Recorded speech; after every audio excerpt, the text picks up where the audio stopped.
अपने सभी व्यूअर्स को हरे कृष्णा।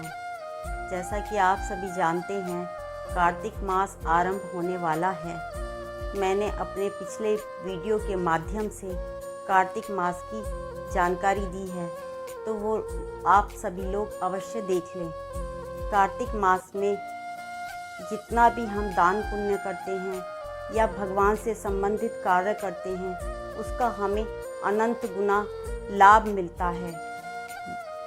आश्विन मास की शुक्ल पक्ष की पूर्णिमा से शरद ऋतु का आगमन हो जाता है। भगवान श्री कृष्ण ने 7 वर्ष की आयु में गोवर्धन पर्वत उठा लिया था तथा रास लीला तब हुई जब वह 8 वर्ष के थे। वैदिक शास्त्रों से यह जानकारी मिलती है, जब एक नायक कई नायिकाओं के साथ नृत्य का मंचन करता है तो ऐसे समूह नृत्य को रास नृत्य कहते हैं। जब भगवान कृष्ण ने शरद ऋतु की पूर्णिमा के चंद्रमा को देखा तो उन्होंने स्वयं को कई सुंदर और खुशबूदार मौसमी फूलों, विशेषकर मल्लिका से सजाया। उन्होंने माँ कात्यायनी को गोपियों द्वारा की गई प्रार्थना को स्मरण किया, जिसमें वे कृष्ण को पति रूप में स्वीकार करना चाहती थीं। तब उन्होंने रास नृत्य के लिए शरद पूर्णिमा की उजली रात को अनुकूल समझा।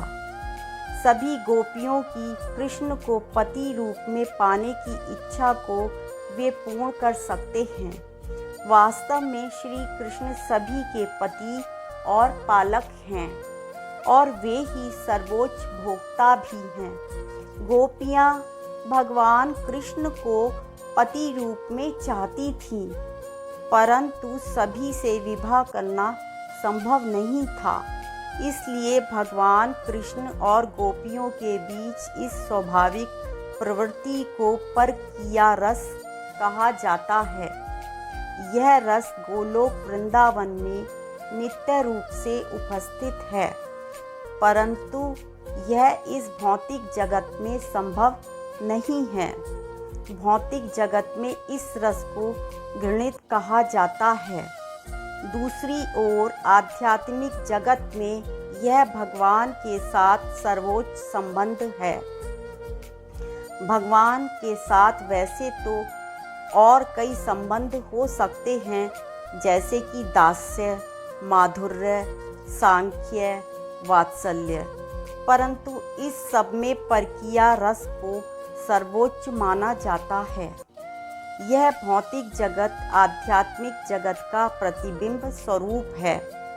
जैसे किसी जलाशय के किनारे लगे वृक्ष का प्रतिबिंब उस जल में दिखाई देता है और सबसे ऊपर की शाखा प्रतिबिंब में सबसे नीचे दिखाई देती है, उसी प्रकार सर्वोच्च परकीया रस इस भौतिक जगत में सबसे ज़्यादा होता है। इसलिए जब साधारण लोग भगवान कृष्ण और गोपियों के बीच रास नृत्य का अनुकरण करते हैं तो उनके मध्य इस उपभोग को दिव्य परकीया, इसका भद्दा प्रतिबिंब मात्र कहा जा सकता है। इस भौतिक जगत में उस सर्वोच्च रस के आनंद की कोई संभावना ही नहीं है। श्रीमद् भागवतम में परकीया रस का स्वप्न कल्पना से भी अनुकरण ना करने की चेतावनी दी गई है। श्रीमद् भागवतम में इसके लिए भगवान अपि शब्द का प्रयोग हुआ है। इसका अर्थ यह हुआ कि यद्यपि श्री कृष्ण ही पूर्ण पुरुषोत्तम भगवान हैं, इसलिए ऐश्वर्य से पूर्ण होने के कारण वे किसी भी वस्तु की इच्छा नहीं करते। इसके बावजूद भी उन्होंने गोपियों के साथ नृत्य किया। भगवान अपि शब्द का एक और अर्थ यह है कि रास नृत्य साधारण युवक युवतियों जैसा नहीं है।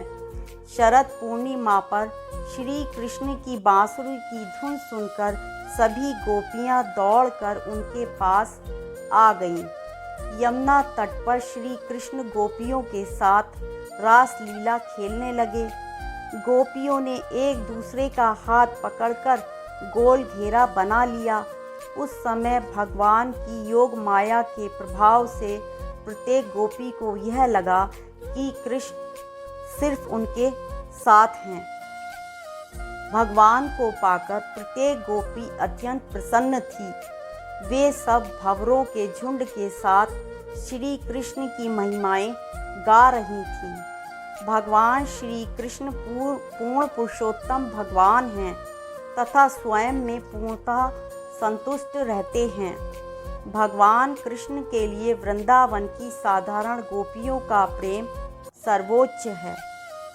यह स्वार्थ तथा किसी भी प्रकार की भौतिक इच्छाओं से सर्वदा रहित है, शुद्ध है। इसलिए तो गोपियों के साथ प्रेम का आदान प्रदान करने के लिए प्रत्येक गोपी के आध्यात्मिक स्वरूप के साथ नृत्य करने के लिए श्री कृष्ण ने स्वयं को अनेक रूपों में विस्तारित कर रास रचाया।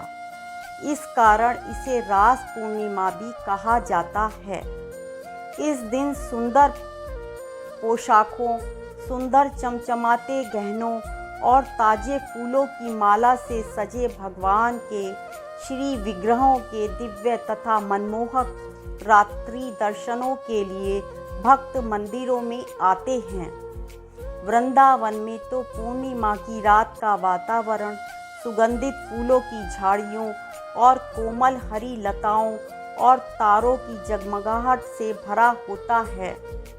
अन्य स्थानों पर भी इस दिन शरद पूर्णिमा का यही धवल चांदनी का मंत्र मुग्ध करने वाला वातावरण तैयार किया जाता है। जो मधुर कीर्तन से सराबोर मनमोहक वातावरण एक सुंदर अनुभव है। हाथों में मुरली, कमर में छड़ी तथा मोर मुकुट धारण कर निकुंज लताओं में सखियों के साथ महारास छवि का दर्शन अत्यंत रमणीय व भव्य है। आप भी भगवान के दिव्य तथा भव्य दर्शनों का लाभ अवश्य उठाएं। इस व्रज में भगवान के सभी विग्रहों को बहुत ही सुंदर ढंग से सजाया जाता है। नृत्य नाटिकाओं से कृष्ण लीला का मंचन किया जाता है। इस पूर्णिमा के चंद्रमा को बहुत ही शुभ माना गया है। इसलिए व्रजवासी गण मटकी भर के दूध से बनी खीर घर की छतों पर रखते हैं और ऐसा कहा जाता है कि चंद्रमा की किरणें इस खीर को अमृत में परिवर्तित कर देती हैं। तो आइए हम भी भगवान की अमृतमयी लीलाओं को स्मरण करते हुए इस शारदीय रास यात्रा के उत्सव को संपन्न करें।